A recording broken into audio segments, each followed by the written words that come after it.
মতন পড়ি আছে খাওয়ারে উইয়ার কোথা কি খাওয়া কারি নে রে আমরা ফাঁসি চাই ফাঁসি আমার আমরা ফাঁসি আর কিছু চাই না আমরা ফাঁসি চাই আমরা খাওয়ার বদল ফাঁসি চাই ফাঁসি দিয়ে মারবেন নাতি আমার নাতি হয় ভাসনির ছাড়া নাতি রে আল্লাহ আল্লাহকে আমার বাড়িতে নাম আছে আল্লাহ ও কায়দানি করি ডাকাইবে আল্লাহ ওরে আল্লাহ রে ওরে আল্লাহ 3 লাখ টাকা দেন ছাওয়াজা নিয়ে এসেন ওয়ানের নাম্বার তো মনে করে কল দিয়েছে কল দেওয়া মাত্র খালি কইছে 3 লাখ টাকা আমার ধরে এসে ছাওয়া বাদ আমার সব ঠিক আছে এখনো ছাওয়া মারি নাই কিছু করি নাই 80 টাকা দিয়ে আসে অমুক জায়গা খালি এই কর অমুক জায়গাটা কোয়া তাতে ফোন কাটিয়ে দিয়েছে আর এত চেষ্টা করি ফোন দেওয়ার ভাইও তখন টেস্ট করছে আর যাকে ফোন যায় না যারা মারছে আসামি তার বাইরের পিছনে কবর থেকে গিয়ে পাইলাম টয়লেটের বাথরুম থেকে বাথরুমের তল থেকে যারা আমার ভাগ্নে মারছে ওদের ফাঁসিয়ে আমি চাই কাল থেকে তো বলাটা নিখোঁজ 1-1:30 পর থেকেই নিখোঁজ হওয়ার পর মাগরিব পর্যন্ত খোঁজাখুঁজি করছে পায় নাই মাগরিবের পর ফোন আসছে ওই যে ছেলেটা মার্ডার হয়েছে তার মার কাছে ফোন দিছে ফোন দিয়ে তার কাছে টাকা চাইছে 3 লাখ টাকা এভাবে 4টা ফোন আসছে কিন্তু কোন ঠিকানায় টাকাটা দেবে এই সময়টুকু দেয় নাই ওই টাকার কথা বলিয়ে কাটিয়ে দিচ্ছে পরে এলাকার লোক আর কি ট্রাই করে দেখে যে এলাকার এই বাড়ির নাম্বার ফোন দিলে আমরা জানতে পারি যে এই বাড়ির যে সোহান আছে সোহানের নামে এই মোবাইল নাম্বারটা পাওয়া যায় তারপরে আমরা সোহানকে জিজ্ঞাসা করলে সোহান অস্বীকার করে বাচ্চাটাকে যে নির্মমভাবে হত্যা করা হয়েছে আমরা এলাকাবাসী হিসাবে এই হত্যার সুষ্ঠু তদন্তের মাধ্যমে দোষীদের সর্বোচ্চ শাস্তি নিশ্চিত করার দাবি জানাই এবং এলাকাবাসীর পক্ষ থেকে আমরা অবিলম্বে যতজন এর সঙ্গে জড়িত প্রত্যেককে আমরা গ্রেপ্তারের দাবি জানাচ্ছি গতকালকে সন্ধ্যার দিকে আমাকে আমার পিছনে দাঁড়ানো এই ব্যক্তি আলামিন ওনার নাম উনি আমাকে ফোন দিলেন ওনার এই এলাকাতে 8-9 বছর 9-10 বছরের একটা বাচ্চাকে খুঁজে পাওয়া যাচ্ছে না পরবর্তী কিছুক্ষণ পর ফোন দিলেন একটা নাম্বার থেকে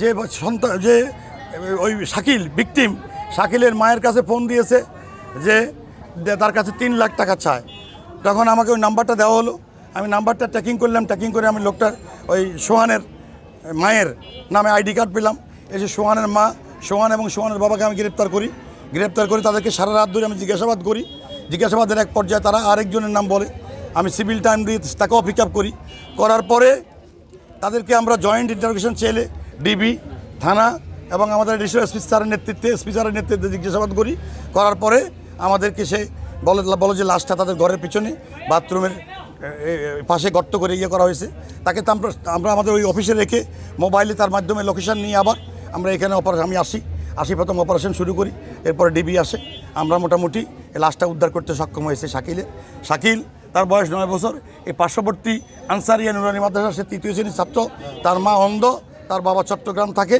এটা মামলা দায়েরের প্রস্তুতি চলছে এই লাশকে আমরা যেটা ব্যাপার দেখলাম লাশের দুটো হাত বাঁধা পাটের রশি দিয়ে গলার মধ্যে একটা রশি দিয়ে লাইনের রশি দিয়ে বাঁধা একে রশি দিয়ে টেনে শ্বাসরুদ্ধ করে হত্যা করা হয়েছে এটা তাকে হত্যা করে লাশ গুম করার জন্যে আলামত গায়েব করার জন্যে এই কাজ করা হয়েছে এক মহিলা মোসাম্মদ জয়নব উনি আমাদের থানায় এসে অভিযোগ করেন যে ওনার ছেলেকে খুঁজে পাওয়া যাচ্ছে না এবং মুক্তিপণ দাবি করা হয়েছে এই কিভাবে দাবি করা হয়েছে জানতে চাইলে তিনি জানান ফোনের মাধ্যমে দাবি করা হয়েছে প্রায় 3 লক্ষ টাকা মুক্তিপণ দাবি করা হয়েছে ওনার ছেলের উদ্ধারের জন্য বিষয়টা নিয়ে আমরা রাতেই কাজ করা শুরু করি এবং রাতে কাজ করার কারণে আমরা শনাক্ত করতে সম্ভব হই যে কারা এই কাজটা করতে পারে তাদের আমরা জিজ্ঞাসাবাদ করার মাধ্যমে তাদের দেয়া তথ্যের সূত্রের ভিত্তিতে গোকুণ্ডা ইউনিয়নের রতিপুর ফকিরটারি গ্রামে এখানে আমরা যাকে আমরা জিজ্ঞাসাবাদ করেছিলাম তার বাসার পিছনে সেপটিক ট্যাঙ্কে নতুন তৈরি করা সেপটিক ট্যাঙ্কের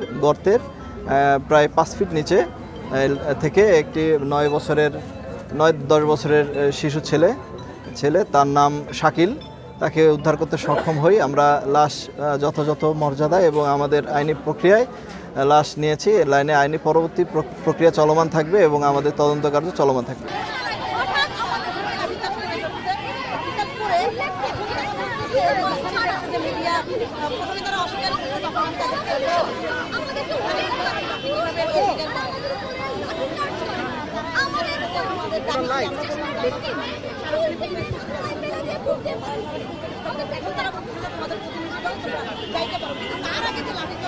কি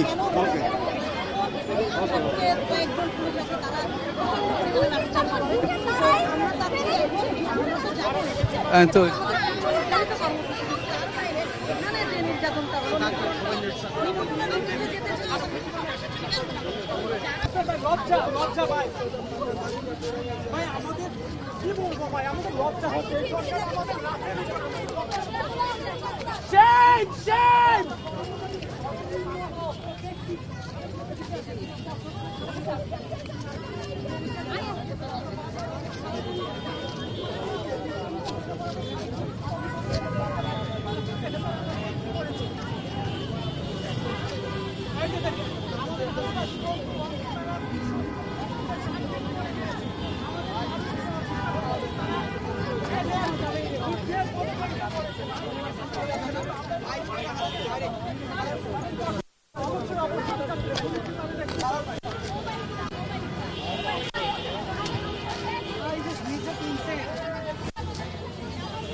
মিছিল যাওয়ার পূর্বে আপা এখানে পুলিশ ব্যারিকেড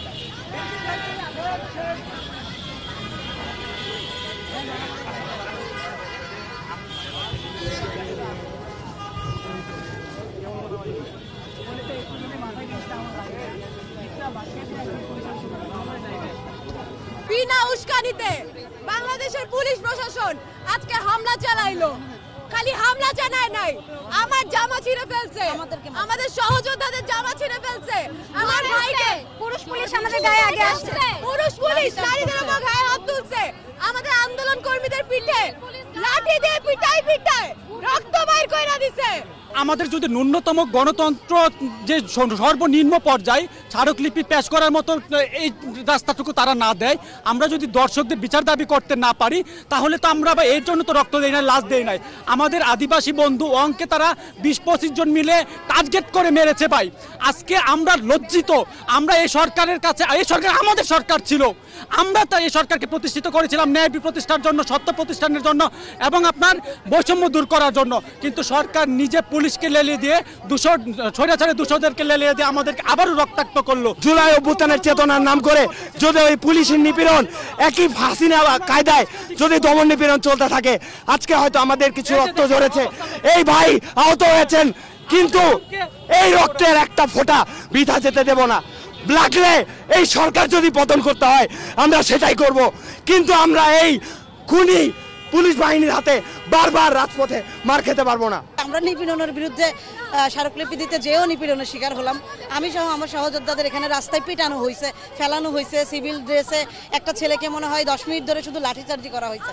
তো তারপর আবার তারা সেটা অস্বীকারও করছে। তো আমরা এখন চাচ্ছি যে আমাদের যে এখন আবার তারা এটাও বলতেছে যে আপনারা যান, আপনাদের প্রতিনিধি দল আপনারা যাইতে পারেন। তাহলে আমরা যদি যাইতেই পারি তাহলে প্রথমেই কেন লাঠিচার্জ করা হলো? এই সরকার যেই স্বরাষ্ট্র উপদেষ্টার নেতৃত্বে সারা দেশে এই মব এবং পুলিশি নির্যাতন চলছে, তার পদত্যাগের আগ পর্যন্ত আসলে এই সরকারের সঙ্গে কোনো নেগোসিয়েশন করা আমাদের পক্ষে সম্ভব না। গণতান্ত্রিক বাম জোট যেটা ছিল, ওনাদের প্রোগ্রাম ছিল মাননীয় প্রধান উপদেষ্টার কার্যালয় অভিমুখে পদযাত্রা। তো এই পদযাত্রা হঠাৎ করে দেখি যে আমাদের এখানে আমরা আগে থেকে প্রিপারেশন ছিল আমাদের মধ্যে। আমি ওনাদের সাথে কথাও বলেছি। তো ওরা হঠাৎ করে ঢুকে যায় হচ্ছে এই বাসভবনের দিকে। তখন আমরা ওদেরকে বাধা দিই। বাধা দেওয়ার পরে আমরা বলি যে এদিকে যাওয়া যাবে না, আপনাদের যদি কোনো বক্তব্য থাকে বা স্মারকলিপি থাকে, আমি কথা বলেছি আপনাদেরকে আমি প্রতিনিধি পাঠাবো। প্রতিনিধি পাঠাবো এই কথা বললাম। বলার পরে তারা কিছু রাজি হয়েছে একটা পক্ষ, আর একটা পক্ষ এরা ব্যারিকেড ভাঙবেই। তা আপনারা এখানে অনেকেই ছিলেন, ব্যারিকেড ভাঙতেছিল, আমাদের সাথে ধস্তাধস্তি হচ্ছিল।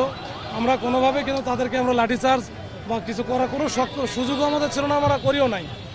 পরে আমাদের এসি, আপনারা জানেন যে এসি রমনাজন, ওকে হঠাৎ করে এক সাইডে ও গেছে, ওকে ধরে ব্যাপক আকারে পিটাইছে।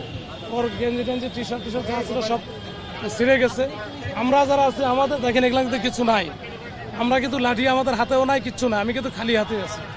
তো এই অবস্থার প্রেক্ষিতে পরে ওনাদেরকে আমি নিবৃত করার চেষ্টা করি, কিন্তু তারপরে আমাদের 7-8 জন আজকে আহত হয়েছে এবং বেশ গুরুতর আহত হয়েছে। আপনারা দেখছেন কিনা জানি না, একজনের বুকে লাগছে আর বেশ কয়েকজন তো খুবই আহত হয়েছে। এই জিনিসটা করা এটা তো এটা মানে আমাদের হচ্ছে একেবারে সেটেলমেন্ট এগ্রিমেন্ট ছিল যে তারা আসবে এখানে, এখান থেকে আমি পাঠাই দেব প্রতিনিধি 5 জন, যে তারা কথা বলে আসবে। তো এটা নিয়ে তো আর আমাদের দ্বিমত নাই। আমরা জাস্ট খালি এই জায়গাটা যেহেতু 144 সবসময় জারি করা থাকে, আমরা যেতে দিলাম না, যে যেতে দেই নাই, যে আপনারা এখানে থাকেন, আপনাদের প্রতিনিধি ভিতরে যাক। কিন্তু তারা সেই কথাটা শোনে নাই, তারা কিন্তু বারবার এটা করছে। তারপরেও কিন্তু আমরা ধৈর্য সহকারে সবাই এখানে কিন্তু অবস্থান নিচ্ছি।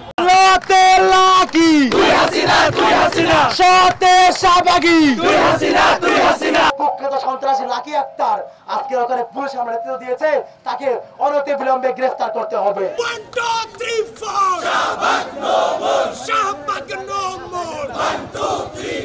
আপনারা বলুন, এই 24-এর বাংলায় ওই শাহবাগে লাকি দেখুন ঠাই কি হবে? কোন ঠাই কি হবে? আমরা সবাই এটা স্লোগান দিব, এই লতে লাকি, তুই হাসিনা, তুই হাসিনা, লতে লাকি, তুই হাসিনা, তুই হাসিনা, সতে শাহবাগী, তুই হাসিনা, তুই হাসিনা, সতে শাহবাগী, তুই হাসিনা, তুই হাসিনা, 24-এর বাংলায় শাহবাগের ঠাই নাই, জুলাইয়ের বাংলায় শাহবাগের ঠাই নাই।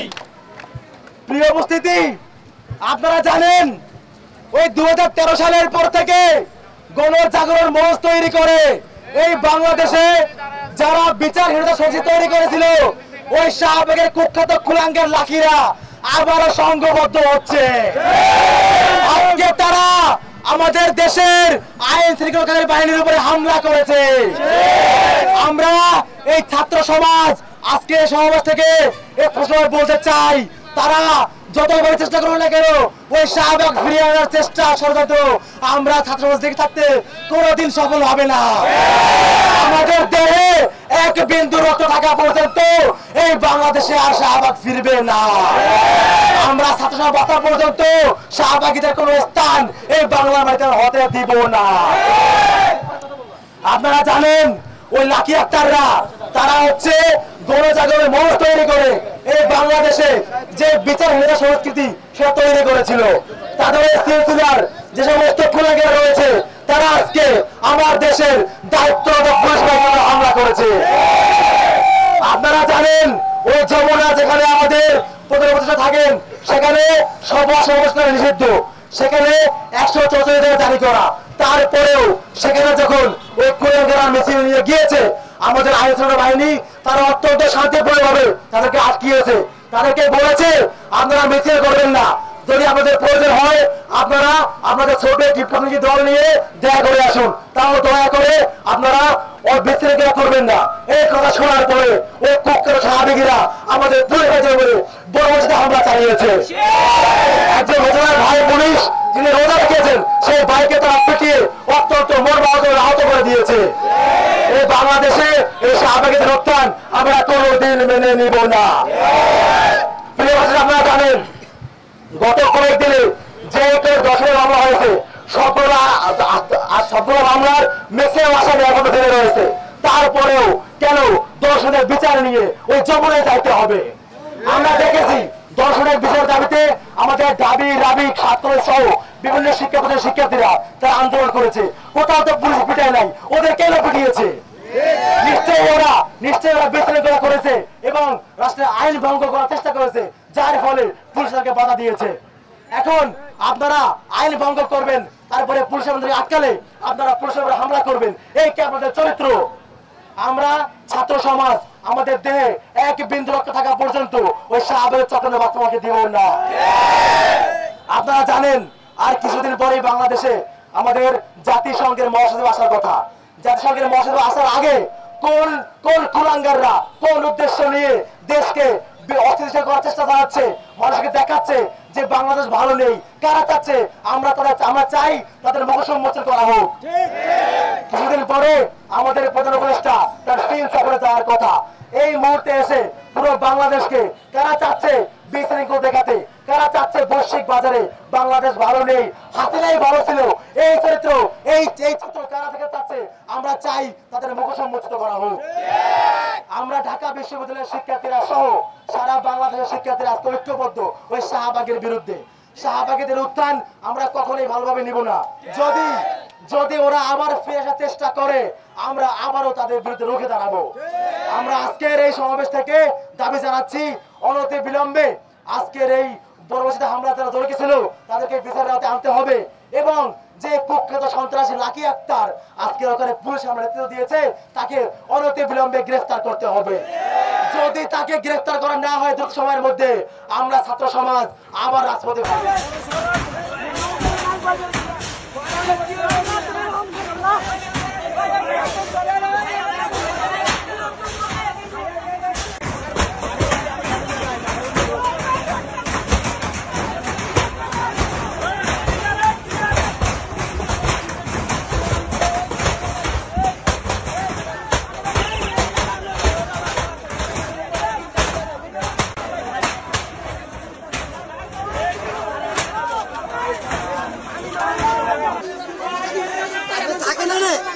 যা দলিলপত্র টাকা পয়সা যা ছিল কেউ কিছু বের করতে পারে নাই, ফ্রিজ টিভি সব শেষ, কিচ্ছু নাই। ভাই আমি ঘরে শুয়ে রয়েছি, শেয়ারই খাবো, মানে প্রায় বাজে আপনার 3:40। এই টাইমে দেখি আমি যে আপনার এর সূত্রপাত হয়েছে আপনার কারেন্টের ইয়ের থেকে, মানে ফায়ার করে না, ট্রান্সমিটার ফায়ার করে না, ফায়ার করে আগুনটা পড়ছে, পইরাই ধরছে, একটা দোকানে ধরছে ওই কোনায়, ধরার পর বাঙালি দোকান তো প্লাস্টিক থাকে, ওইটার থেকে আগুনটা ছড়াই গেছে গা। আমরা এর ভিতরে ওইটা আমরা তো শেয়ারই তো আর করতেই পারি নাই। এই আপনাদের সাথে যেভাবে গাড়ির গেট ভাঙা, যদি গেট না ভাঙতাম ওই হাসপাতালের, তাহলে আজকে আরো ভয়াবহ অবস্থা হইতো, খুবই ভয়াবহ অবস্থা হইতো, এই 7তলা বস্তির খুবই খারাপ অবস্থা হইতো। এখানে প্রায় অনেকগুলোই হইব, মানে 50-60টা এরকমই, নাহলে দুতলা আছে না, দুতলা তো একটাই, 8-10টা বাসা হইব আর কি, এর বেশি হইব না। রুম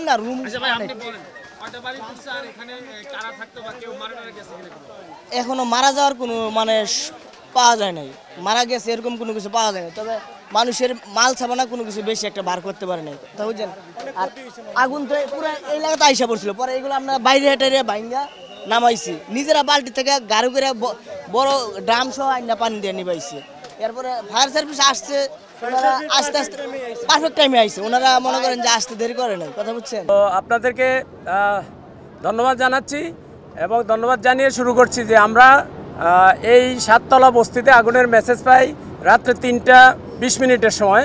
তো মেসেজ পাওয়ার 3:40 সময় আমরা মেসেজ পাই।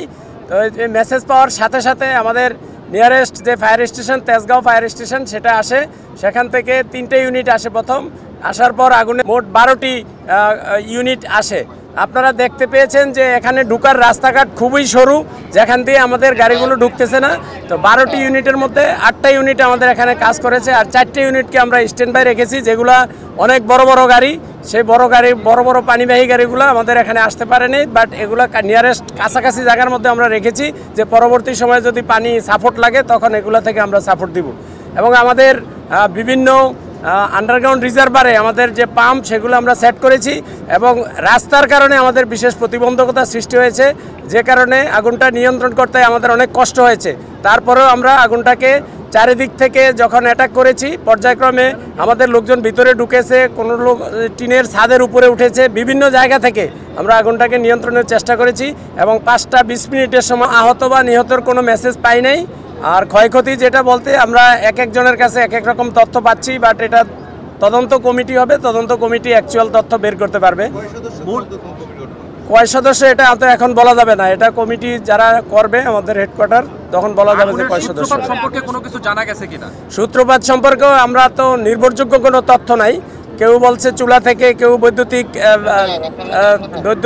গোলযোগের কারণে, এই সমস্ত বলতেছে, বাট এই কারণ ক্ষয়ক্ষতি এগুলো আমাদের ওই তদন্ত কমিটি বলতে পারবে।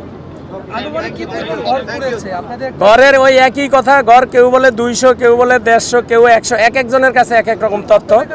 তো আমাদের কাছে তো এটা মনে করা যাবে না, বস্তির ঘর মনে করা